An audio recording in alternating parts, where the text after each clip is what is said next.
Donc, le deuxième exercice. Sur une cuve à onde, on crée un instant T0 est égal à 0, des ondes mécaniques rectilignes sinusoïdales, grâce à une réglette plane munie d'un vibreur. Ces ondes se propagent sur la surface de l'eau sans atténuation et sans réflexion. La figure 1, le schéma est donné dans la figure 1. La figure 2 représente l'évolution temporelle de l'élongation d'un point A situé à une distance D égale à 2,5 cm de la lame vibrante. Donc là, c'est SA est égal à 2,5 cm. Et la représentation, c'est la variation de l'élongation au cours de temps. Première question, l'onde est-elle transversale ou longitudinale? Justifiez la réponse. Évidemment, la réponse va être obtenue à partir des documents. Dans certains cas, on utilise ce que nous connaissons, mais d'autres cas, on peut, selon les exercices, on peut utiliser les données. Oui. Transversale. C'est une onde transversale, la justification. Parce que la direction de la propagation est perpendiculaire de la direction de déformation avec la... Donc là, pour être un peu précis, on va dire à partir de la figure 1, on voit, c'est là qu'il nous donne, voici les déformations si vous voulez, et voici la propagation, direction de propagation, d'accord? Donc, ta réponse, elle est acceptable, rien à reprocher, mais lorsque j'argumente ma réponse avec des figures ou de schémas qui ont été donnés dans l'exercice, c'est mieux. D'accord? Donc vous notez, d'après la figure 1, d'après la figure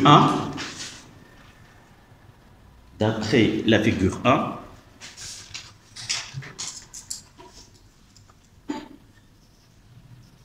on constate que la direction de la propagation,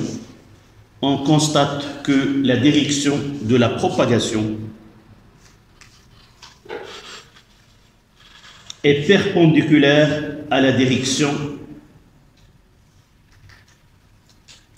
de la déformation.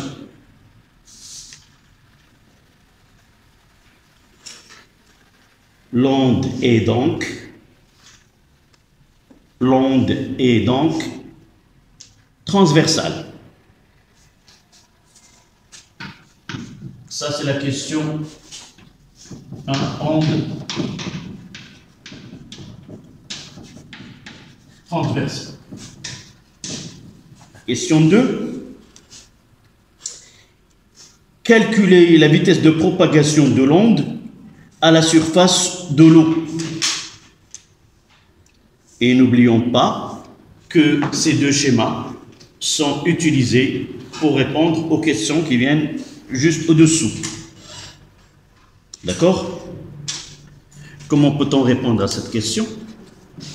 en utilisant. Oui. Oui, ce qui nous incite à utiliser, on va utiliser la figure 2. Nous voyons que l'élongation du point A ne commence, ou le point A ne commence sa vibration qu'après un retard de 20 millisecondes. Et par la suite, connaissant la distance, je peux déterminer la vitesse de propagation. D'accord? Donc, quelle est la phrase? C'est très bien. D'après la figure 2, d'après la figure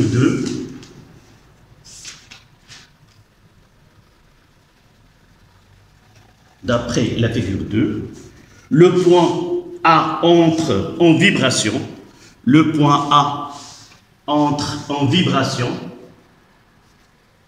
avec un retard taux égal à 20 millisecondes. Entre en vibration avec un retard temporel évidemment de 20 millisecondes.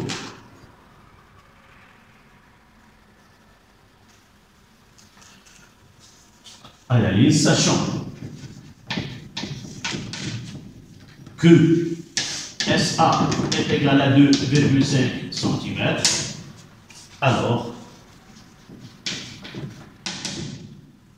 V est égal à SA sur delta de T qui est égal à D sur tau. C'est la distance parcourue sur la durée, mais dans ce cas-là, la distance c'est entre S et A. Donc, application numérique, V est égal 2,5 fois 10 moins 2. Je dois convertir le centimètre en mètre. Et 20 fois 10 moins 3. 1,25. Donc, V est égal à 1,25 mètres secondes au moins. Oui. SA sur delta. SA, oui. Oui, ça c'est la définition générale. C'est entre S et un point M, mais nous pouvons utiliser SA pour être plus précis.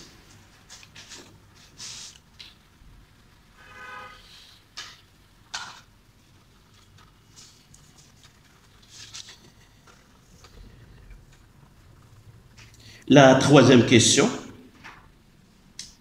qui peut lire, oui. Déterminer la périodicité et déduire la fréquence L de l'onde à la surface.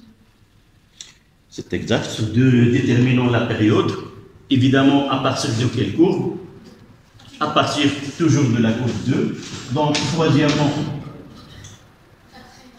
d'après 2. T est égal à 40 millisecondes. Oui, si vous voulez qu'on fait un petit schéma, si on veut être, je pars de là, 2 points, de là à là. La période qui peut nous donner la définition de la période. Nous avons deux définitions, oui. C'est la durée entre deux points successifs qui sont en phase. Qui vibrent en phase. C'est-à-dire, c'est le retard, on peut utiliser le terme, c'est le retard temporel entre deux points successifs qui vibrent en phase. Ou l'autre définition, qu'on ne doit pas l'utiliser dans cet exercice, c'est la distance, c'est la durée. Pour parcourir une distance est égale à la longueur d'onde. Ça dépend de l'exercice, on utilise la première ou la deuxième. Donc là, on déduit la fréquence. On sait que F est égal à 1 sur T, qui est égal à 1 sur 40, fois 10 moins 3, 25. c'est-à-dire, c'est 25 Hz. Donc la fréquence de la lame vibrante est 25 Hz. Ils vont symboliser la fréquence par N. N. Oui. Donc s'il... Voilà, on garde la notation de l'exercice, mais généralement, on utilise plutôt F que... Quatrième question. Calculer la longueur d'onde à la surface de l'eau. Mademoiselle?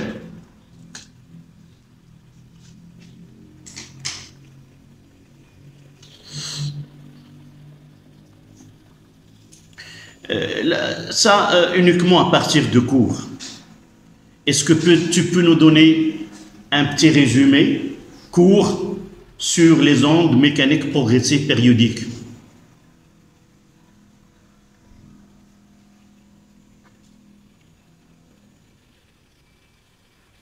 Qu'est-ce que nous avons dit à propos des ondes mécaniques périodiques, progressives périodiques? Ces ondes sont caractérisées par une double périodicité. périodicité spatiale et périodicité temporelle. La première, on la note lambda, et la deuxième, on la note T. Et nous avons fait dans le cours, après avoir parlé de ces deux périodicités, nous avons donné une relation mathématique qui lie les deux périodicités temporelle et spatiale. Quelle est cette relation? V est égal à quoi? Là, V est égal à la distance sur la durée. Lorsque la distance est égale à lambda, quelle est la durée correspondante? On vient de le donner juste un moment. Ta copine, quelle est la durée qui correspond à une distance est égale à lambda?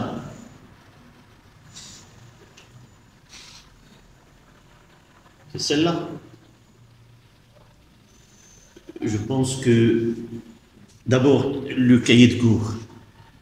عندك كتكتبي المفروض انا في بلاصتك عندي غدا الفيزيك خصني في الليل ناخذ واحد الوقيته واحد الوقيت ونجلس ونعاود نقرا داك الشيء اللي كتبت كامل داكوغ راه ماشي لو فات d'assister au cours de voir et d'entendre ça y est on arrive à ce sont des notions nouvelles.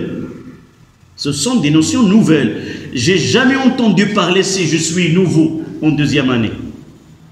Donc je dois faire un effort et de les réviser et d'apprendre certaines définitions. D'accord? Donc, on est au début. Il vaut mieux de faire ce travail. Chaque cours que nous traitons, tu dois le réviser, le résumer de ta manière. Tu prends une feuille et là, tu fais des schémas, tu fais des démonstrations. D'accord? S'il y a des définitions, tu les apprends.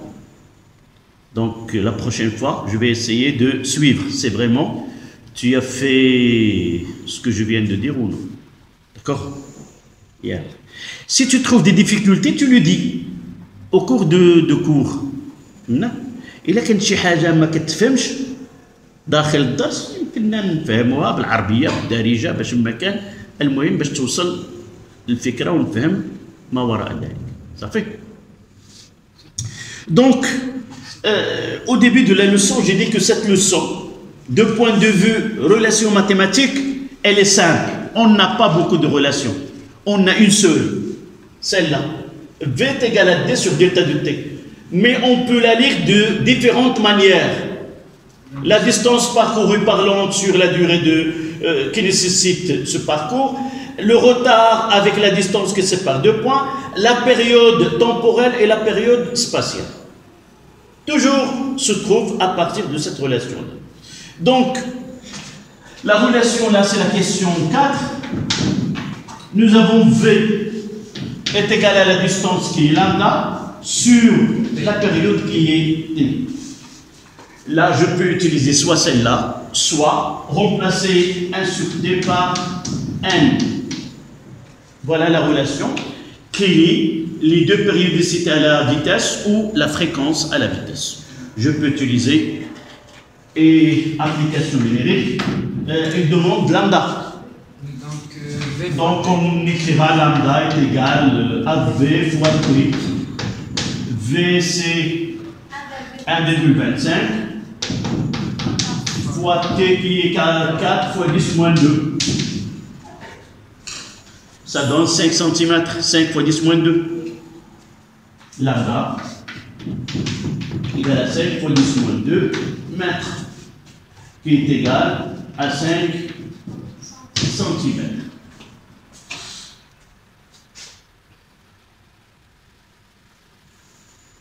Voilà.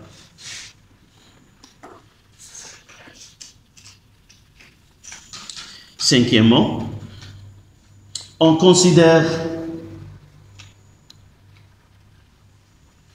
Mademoiselle, tu as devant toi la question? Oui, tu la lis. On considère un point B de la surface de l'eau tel que AB est égal à 5 cm. Oui. Comparer les états vibratoires des points A et B. Oui, sur la PGU. D'accord. comparer l'état de vibration. Quel est le... Qu'est-ce qu'on doit faire? Oui. شوف دائما ملي كيطرحوا علينا واحد السؤال كنحاول ما امكن انني نخلي السؤال ومني غادي يقول لي قارن الحاله الاهتزازيه للنقطتين كنوقف كنقول بعدا شنو قريت في الدرس شنو هي المقارنه ديال الحاله الاهتزازيه لنقطتين. Donc je dois revenir au cours et dire qu'est-ce que ça veut dire comparer l'état de vibration de deux points. Voilà. Et quelle est la relation mathématique qui m'aide à répondre à cette question? Quelle est cette relation? Si lambda est égal à la distance. Oui, mais nous avons fait, on a fait dans le cours un procédé qui est un peu général. Qu'est-ce qu'on cherche? La distance est égale à k fois lambda. Oui, est égale à k fois lambda en supposant que je sais qu'ils sont.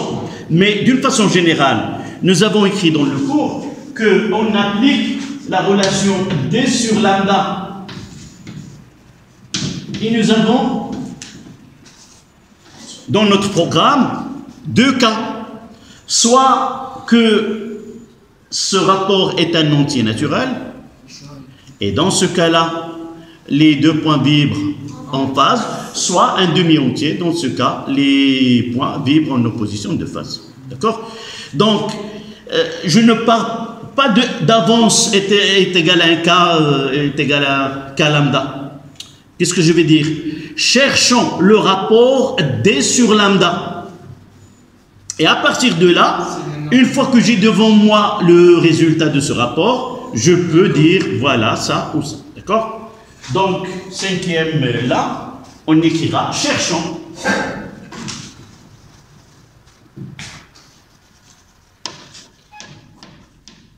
D sur lambda. Délai, combien? C'est 2, combien? Je dois revenir un point 5 cm. 5 sur 5 est égal à 1. J'ai utilisé une même unité, c'est le centimètre. Donc, c'est... Voilà, donc D est égal à 1 fois lambda. Les deux points... C'est exact. Vibre.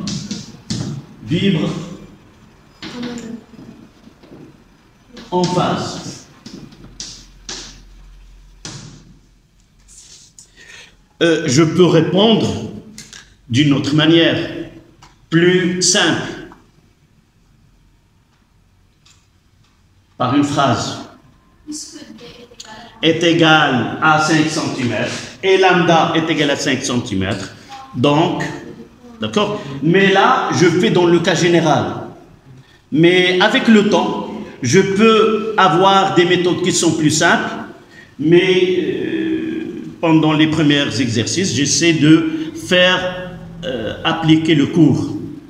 Mais lorsque je maîtrise bien mon cours, je peux essayer de chercher des réponses qui sont plus simples et qui demandent une réflexion plutôt que d'écrire.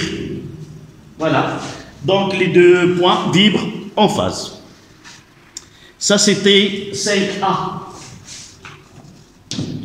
Et la question B.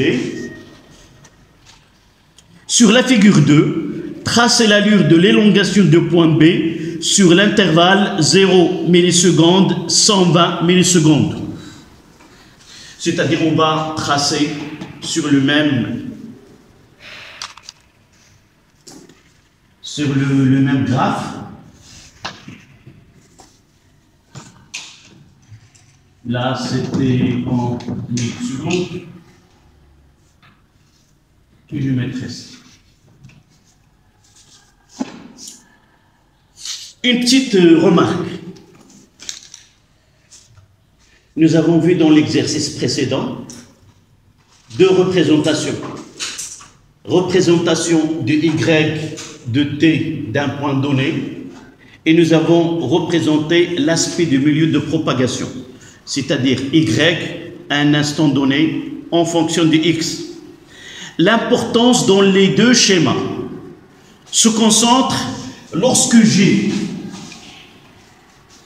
un schéma comme celle-là, au cours de temps. Le plus important dans cette courbe, ça sera cette partie-là. Le début, c'est le premier événement qui se produit. Là, je peux m'arrêter ici, comme je peux ajouter. D'accord? Comme je peux m'arrêter là, ou n'importe où. Cette partie-là, lorsqu'il y a le temps, n'a pas d'importance. Je mettrai 3 ou je mettrai 2 alternatives, ça n'a pas d'importance. Le plus important, c'est ici. Lorsque j'ai une représentation en fonction de x, le plus important, c'est là. C'est le premier événement qui se produit. Là, je ne peux pas ajouter. D'accord? Je peux représenter, par exemple, s'arrêter n'importe où. Mais l'événement le plus important, c'est là. C'est quoi ça? C'est le début de la propagation de l'onde. Et je vois bien que au début, la source, qu'est-ce qu'il a fait la source dans ce cas-là? Un mouvement descendant vers le bas. Comme je peux avoir dans un autre exercice comme ça. Le début, c'était un mouvement ascendant de la source. Ici, la même chose. Je ne peux pas dire, par exemple, dans ce cas-là, si je m'arrêterai là, je dirais que le début, c'était un mouvement vers le haut. C'est faux. Parce que le premier événement, au cours du temps, là, le zéro. Voici les événements, comment ils succèdent. Donc, vers le bas. D'accord? Faites attention pour ces courbes. Lorsque T, toujours, je vais essayer le premier événement qui se produit. Lorsque j'ai le T, c'est là. Mais lorsque j'ai X, ça veut dire que l'événement, le premier événement a été déjà déclenché et l'a parcouru une distance donnée et c'est là où on peut donner l'importance à ce phénomène. D'accord? Là, c'est uniquement une remarque. Donc, comment peut-on représenter Y2B sur le même schéma? On va utiliser une autre couleur en se basant de la question 5 pour répondre. C'est-à-dire que je dois faire une courbe de cette manière. Comment dois-je la déterminer à partir de la question 5A? Oui. Voilà la distance. Oui. On va la convertir En temps. chaque lambda dans la règle. Là, on représente en fonction de temps. Ça veut dire, nous avons déjà donné une phrase qui était très importante. Quelle est cette phrase-là? Chaque point, oui, le même mouvement de la source. De la source ou d'un autre point qui est avant, de la même manière, mais avec un retard. Ça veut dire, là, le point A, elle est avant le point B. Donc, ce qui se passe en A, elle va se passer en B, mais avec un retard temporel delta de T. Ce retard temporel, dans ce cas-là, c'est combien? Puisque la distance est lambda, le retard temporel, c'est T. Mathématiquement, ça veut dire quoi? Ça veut dire faire une translation de cette courbe d'une durée de T. Ce point-là va être déplacé T vers là, celle-là vers là, et ainsi de suite. C'est-à-dire réaliser une translation. Essayez d'utiliser une autre couleur. Par exemple, je mettrai le rouge. Donc celle-là, T, celle-là, T, ainsi de suite. Donc il va commencer à partir de là, d'ici. Comment? En phase, c'est-à-dire les deux courbes doivent coïncider. Elle commence par là. Et de là à là, c'est quoi? C'est une immobilité. Il m'a demandé jusqu'à 120, donc je dois ajouter là. Et je m'arrêterai là où je veux. Ce n'est pas un problème. D'accord? Mais l'essentiel, c'est que dans un intervalle donné, les deux courbes se superposent. Ça veut dire le point là, on va c'est YA de T, et en rouge, c'est YB de T. Comment se manifeste sur la courbe qui sont en face? Ça veut dire que les deux courbes, à partir d'un certain temps, l'intervalle, si on utilise l'intersection, c'est de là à là, les deux courbes se superposent ou coïncident l'une avec l'autre. D'accord? Si nous avons T sur 2, par exemple, je vais essayer de faire une translation de là. T sur 2, c'est ici. Donc celle-là vient ici, celle-là vient là, et ainsi de suite, et j'aurai en opposition de phase.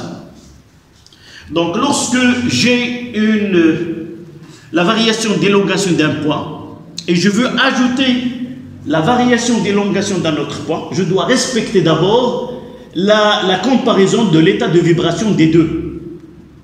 En phase, ça veut dire que les deux courbes, dans une partie de la représentation, sont identiques et superposables. S'ils sont en opposition de phase, l'une en haut, l'autre en bas, et ainsi de suite. Et je dois commencer à partir de retard temporel entre le point A et le point B. Vous voyez que je n'ai pas pris en considération la source. Pourquoi? Parce que le point de référence dans cet exercice, c'est A. D'accord? Mais si vous calculez de là à là, ce retard temporel-là, vous allez trouver que c'est SB sur la même définition que nous avons ici. C'est SB sur V. D'accord? Est-ce que c'est clair ou clair? En physique, il n'y a pas chouïa. Chouïa, ça n'existe pas. Donc, tu me donnes un petit résumé de ce qu'on vient de faire dans la question B. D'abord, qu'est-ce que nous avons? Nous avons la variation d'élongation d'un point A, déjà donné, puis nous avons choisi un point B, d'accord? Ce point B, nous savons la distance qui sépare de A. Première question, nous a demandé quoi? Comparer l'état de vibration. علاش عطاونا هذه باش يسهل عليا الرسم. راه قال لي حدد ليتا دو فيبراسيون باش نرد بالي منين غادي نجي نمثل راه كيخص ميم ايتا دو فيبراسيون لي دو كورب سو كوينسيد. هذه باش ما من هذاك عاد من بعد ils m'ont demandé. Voilà, j'ai trouvé que les deux points vibrent en phase. Ça veut dire dans un intervalle donné, les deux courbes coïncident. D'accord? Donc, qu'est-ce qu'il me reste? Lorsque j'étais et il demande un point, il me donne un autre point, toujours la courbe du deuxième point, ça sera une translation de la courbe du premier point, à condition la translation soit vers l'avant, soit vers l'arrière. Vers l'avant, si le point vient après celle que nous avons déjà représentée, mais si nous avons un point qui est avant, la translation va se faire dans ce sens-là. D'accord? Faites attention, mais généralement, toujours on vous donne un point qui viendra par la suite, en retard par rapport à celle que vous avez sur l'exercice. D'accord? Voilà. Donc on passe à la question suivante.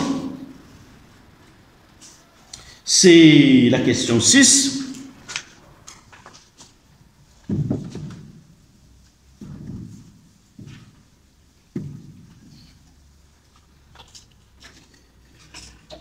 Là, c'était le temps en millisecondes. Donc, la question 6. On place dans la cuve à onde un obstacle contenant une ouverture de largeur A est égale à 2,5 cm. La figure 3. Représenter, en justifiant la réponse, l'aspect de la surface de l'eau lorsque l'onde dépasse l'obstacle et nommer le phénomène observé. Évidemment, en observant ce schéma, d'après si je maîtrise bien mon cours, donc la question il va porter sur le phénomène de la diffraction. Il faut Donc, premièrement comparer lambda des ondes par rapport à l'ouverture. c'est très bien. إذا واخا ما هذاك الشيء راك ما عنده ما يتسالك. كيبقى غير خصك تنظم واخا هكاك، خصك تنظم واحد القضيه اللي مهمه. كل واحد عنده واحد البوتونسيال وكذا، راه انني كنفهم دغيا وما نحتاجش الدفتر وما نحتاج كذا، راه ماشي دائما كتكون ناجعه. علاش؟ دائما كنعطي هذا المثال، مزيان انني فاهم ولكن نزيد نخدم. دائما كنعطي المثال بحال واحد السيد عنده واحد رصيد بنكي تبارك الله عليه، ما يخدم ما والو، فقاش ما كيحتاج كيمشي لاكارت الكيشي اوتوماتيك يخرج اللي بغا. ولكن غادي يجي واحد النهار شنو؟ غادي يدخل داك الارض يقولوا له راه الرصيد ديالك غير كافي. هذا اذا الفو ترافايي. ربما تكون حضرتي ودرتي المسائل سا سخا ميو، داكوغ، ان شاء الله تائق بانك غادي tu vas faire mieux. Donc comme on dit, donc c'est un phénomène دائما في البريباراسيون دي زيكزيرسيس ديالي كندير هكذا. ملي كيطرحوا واحد السؤال كنوقف، اذا هذا الفينومين ديال الديفراكسيون كنحاول نشوف الدرس ديالي شنو قال، سي كوا لا ديفراكسيون، لا ديفينيسيون ديالها، وشنو هما لي كونديسيون qui doit être satisfaite pour que ce phénomène se produise. دائما ما نبقاش نزرب محدي انايا التمارين ديال الدرس. مع الوقت نعم، مع الوقت غادي يمكن لي انني نبقى نربح هذا الوقت هذا. دونك نرتبوا، خصني نفكر كيفاش. دونك شو طالبين مني؟ représenter et justifier la réponse. Voilà, donc il faut négocier la réponse. Donc il vaut mieux de commencer par c'est quoi le phénomène qui va se produire et la condition qu'on doit réaliser, et par la suite faire le schéma. D'accord? Voilà. Donc dites-moi ce que je dois écrire dans la question 6 ou 7. 6.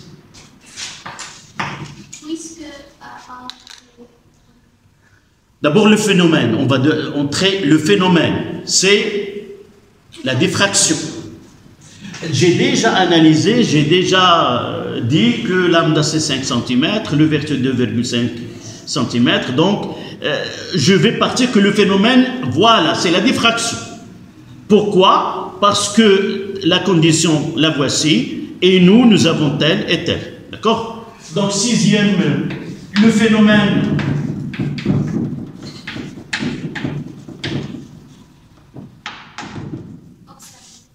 et la diffraction.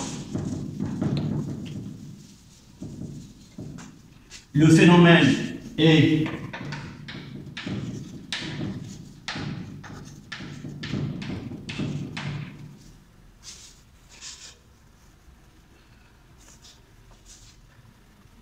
car la dimension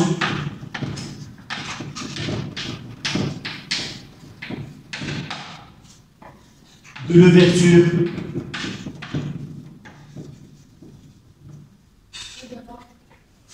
je mettrai la A est égale à 2,5 cm et inférieure à lambda, entre parenthèses, 5 cm.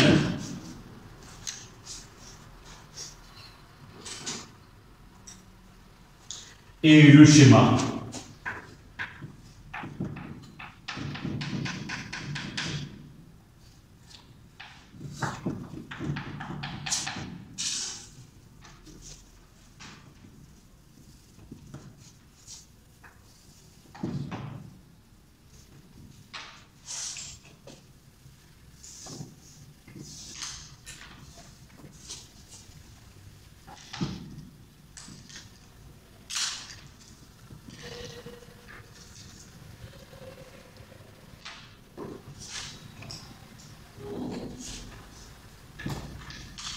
La lambda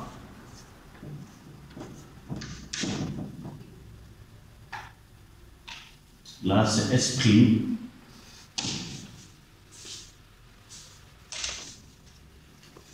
Naissance du nom progressé périodique circulaire, parce que la source là qui est virtuelle et ponctuelle. Là, c'est l'onde diffractée.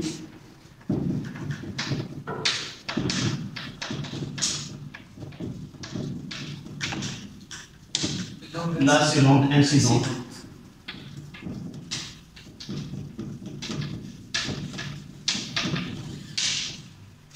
Voilà l'ouverture.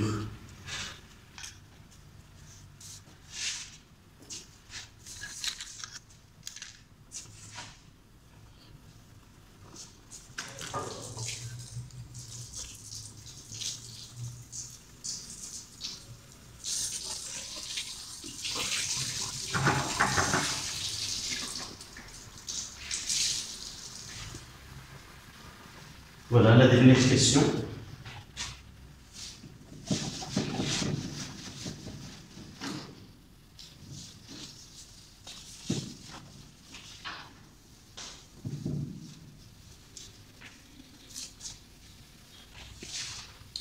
Septièmement, lorsqu'on règle la fréquence du vibreur sur la fréquence M' 18 Hz, la longueur d'onde devient lambda prime 7,5 cm.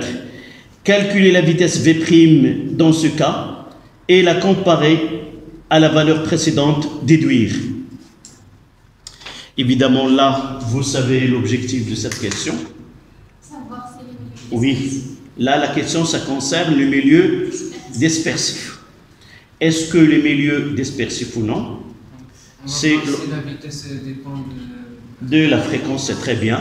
Mais nous savons à l'avance, c'est ça, nous savons à l'avance que l'eau, n'oublions pas ça, nous savons à l'avance que l'eau est un milieu dispersif. Pourquoi? Je peux me tromper dans les calculs. Donc si je trouve deux valeurs différentes, même si je me trompe dans les calculs, je trouve une valeur différente, ça donne... mais je peux me tromper, avoir deux valeurs égales, je ne vais pas dire que c'est un milieu non dispersif, d'accord? Donc j'ai les connaissances, mes connaissances, mais je dois les appuyer par des calculs. Et ces calculs doivent être en accord avec le côté théorique, d'accord? Donc là, c'est la septième question. On va suivre ce qu'il demande. Donc nous avons la fréquence F', nous avons la longueur d'onde. Donc on demande V. V est égal à lambda fois N', donc j'utilise les mêmes notations. N'. Donc, application numérique, V' est égal 7,5. 7,5 fois 10 moins 2 divisé par 18, fois 18. Ça donne combien? 1,35. Le prix 1,35 mètres seconde moins. Celle que nous avons calculée tout à l'heure, c'était combien? 1,25. Donc là, c'est la première partie de la question. Comparer. Donc, je vais mettre, nous avons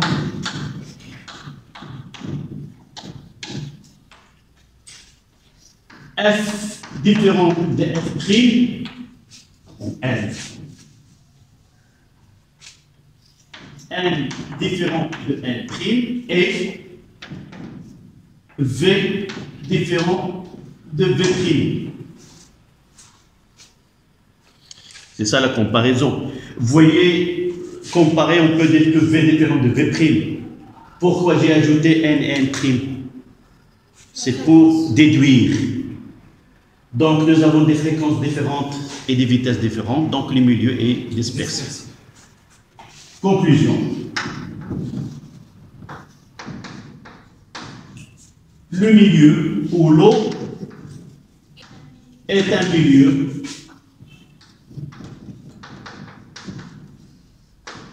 dispersif.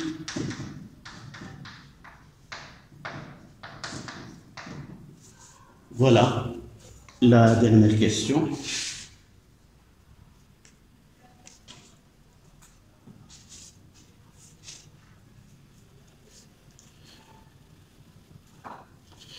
À noter qu'on peut trouver un milieu dispersif et un milieu dissipatif.